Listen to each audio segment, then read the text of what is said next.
এইকেইদিন গৰম খুব বেছিকৈ পৰিছে, সেইকাৰণে ভাবিলোঁ আম পান্না বনাওঁ। তাৰ কাৰণে আম গছৰ ওচৰলৈ আহিলোঁ। আম লাগি আছে, কেইটামান আম ছিঙি নিওঁ। এতিয়া ছিঙি আনিলোঁ 6টা আম।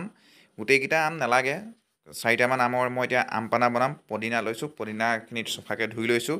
আম গুটি গুচাই ল'লোঁ আৰু ল'লোঁ অকণমান আদা। এতিয়া মিক্সাৰত এইখিনি দি দিছোঁ।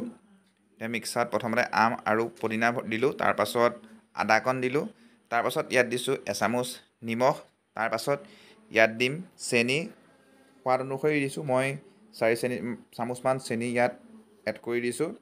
আপোনালোকে বজাৰৰ পৰা আম পান্না কিনি খোৱাতকৈ এনেধৰণে গৰমৰ বতৰ ঘৰতে বনাই খাবচোন, খুবেই টেষ্টি হয় এনেধৰণে বনালে। এতিয়া এইখিনি মই দি দিছোঁ মিক্সাৰত, দিয়াৰ লগালগ দেখিছে এইখিনি প্ৰস্তুত হৈ গৈছে।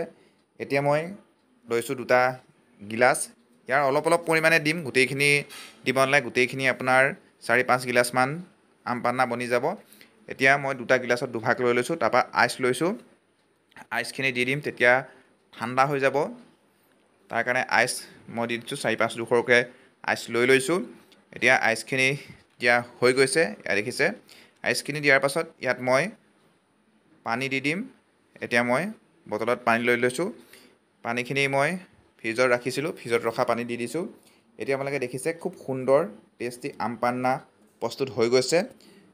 এয়া দেখিলে ৰেডি হৈ গ'ল আম পান্না। যদি ভিডিঅ'টো চাই ভাল পালে তেতিয়া প্লিজ চেনেলটো লাইক, কমেণ্ট আৰু ছাবস্ক্ৰাইব কৰিব আৰু সকলো হোৱাটছআপ, ফেচবুকৰ জৰিয়তে শ্বেয়াৰ কৰিব। এয়া দেখিছে মোৰ আম পান্না ৰেডি হৈ গৈছে। আজিলৈ আপোনালোকক বিদায় লৈছোঁ। ধন্যবাদ।